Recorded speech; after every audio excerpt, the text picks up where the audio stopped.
The basketball world didn't just react to this news. It froze. After months of silence, sideways comments in the media, and one of the most controversial roster decisions in recent sports history, something happened that almost nobody believed would ever happen. Team USA didn't just bring Caitlin Clark back into the conversation.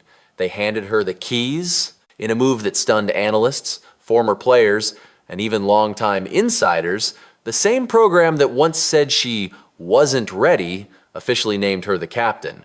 And if you think this is a feel-good story about growth and redemption, look closer, because this wasn't a celebration. It was uncomfortable, cold, and loaded with tension. The real story isn't the title. It's how it happened, why it happened, and who forced it. You would expect an announcement like this to come wrapped in celebration. A glowing press release, smiling teammates, veterans lining up to pass the torch. That's how these moments usually go. But that's not what we got. The news came straight from the head coach during a media availability that multiple reporters later described as stiff and awkward. It's a good bounce back win for us today. I thought we started the game with the right tone on the defensive end. And so that was The coach stood at the podium, read the statement, and declared Caitlin Clark the new leader of the program. No smile, no warmth, no emotion, just words. And in the background footage, Caitlin looked just as stunned as everyone else. Her posture was tight, her expression unreadable. This didn't feel like a promotion. It felt like a surrender. To understand why this moment feels so strange, you have to rewind.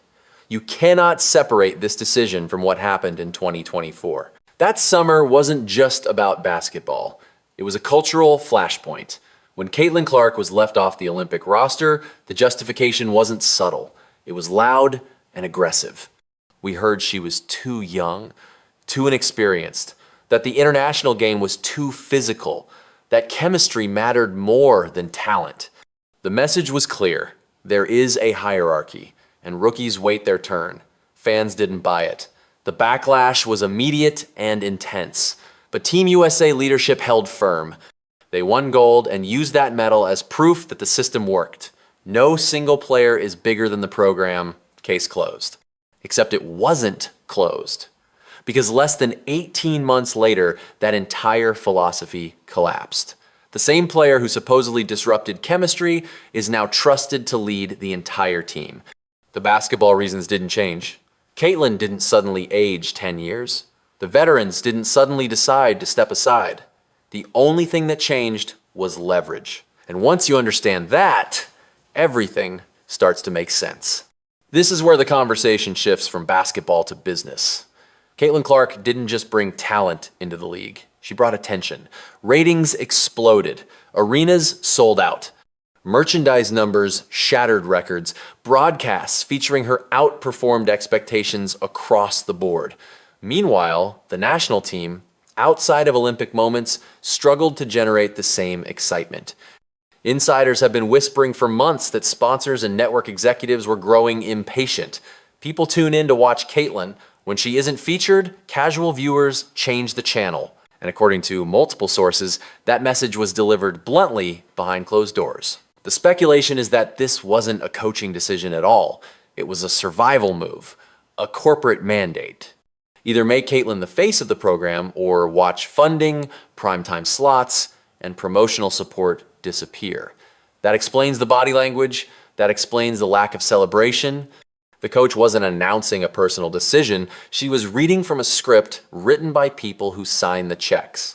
They didn't need chemistry. They needed gravity. They needed the Caitlin effect to keep the program relevant. But it gets more uncomfortable, because leaks began circulating about a private meeting that allegedly took place just one day before the announcement. This wasn't a team meeting. No cameras, no staff, just Caitlin and the head coach in a closed office. According to whispers, the tone wasn't hostile. It was desperate. The coach allegedly admitted something that would have been unthinkable a year earlier. The program is vulnerable. The rest of the world is catching up. European teams are faster, deeper, and more organized. The old guard is aging. Caitlin wasn't framed as a shooter or a scorer. She was framed as a shield, someone whose star power could distract from cracks forming underneath the surface. Imagine being Caitlin in that moment. The same program that publicly sidelined you is now asking you to save it. She didn't demand the captaincy. She didn't lobby for it. By most accounts, she barely spoke. The role was placed on her shoulders whether she wanted it or not. And that's when the fallout really began. Inside the locker room, this decision hit like a bomb. Team USA operates on hierarchy. Veterans, gold medalists, legends, players who have waited years for leadership roles. Now imagine how it feels to watch the player you once froze out suddenly become your captain. Reports suggest team group chats went silent. No congratulatory posts, no public support from senior stars, and in modern sports, silence speaks louder than criticism. The tension isn't just about jealousy, it's about respect. Many veterans believe leadership is earned through loyalty, not handed out to boost ratings. To them, this decision feels like the death of the culture they built. Whispers are growing louder. Some veterans are reportedly considering sitting out future cycles. Others are quietly preparing for early retirement. The roster is splitting into camps, younger players who see this as the future, and veterans who see it as an insult. A civil war created not by players, but by leadership, trying to please everyone and succeeding at pleasing no one.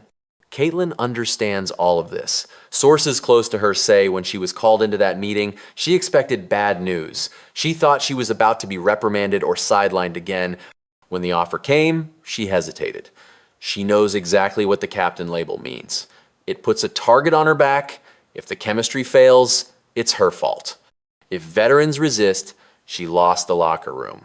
If the team struggles, the blame no longer lands on the coach. It lands on the captain. She accepted because you don't say no to Team USA. But she isn't walking into this blind. She knows this might not be an olive branch. It might be a setup. Which brings us to the darkest theory circulating right now, the glass cliff. In leadership psychology, this refers to promoting someone during a moment of instability, when failure is most likely.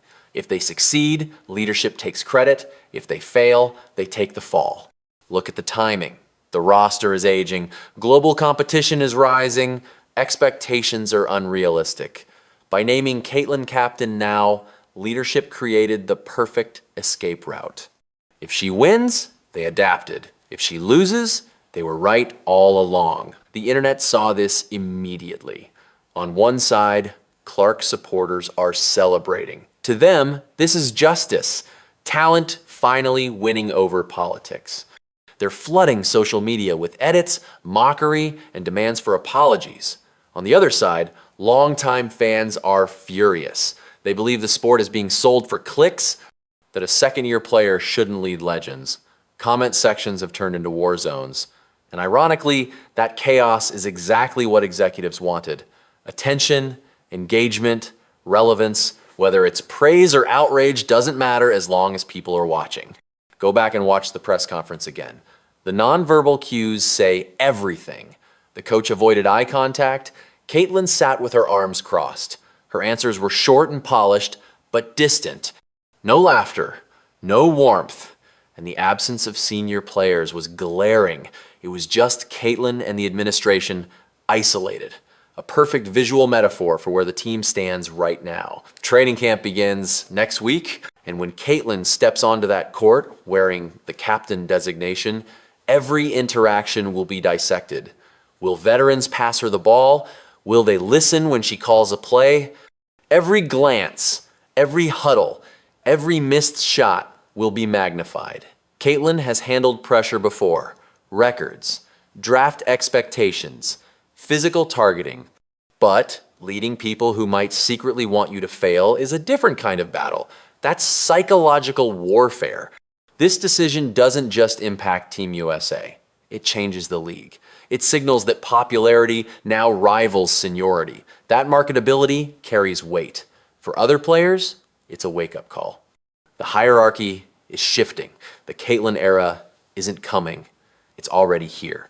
And the national team just made it official. So now the question hangs in the air. Is this the beginning of a golden era where old and new finally align? Or is this the moment that cracks turn into fractures, leading to a collapse on the world stage? Caitlin Clark is standing in the center of the storm, holding the flag, fully aware that no matter what happens next, she'll be the one everyone points to.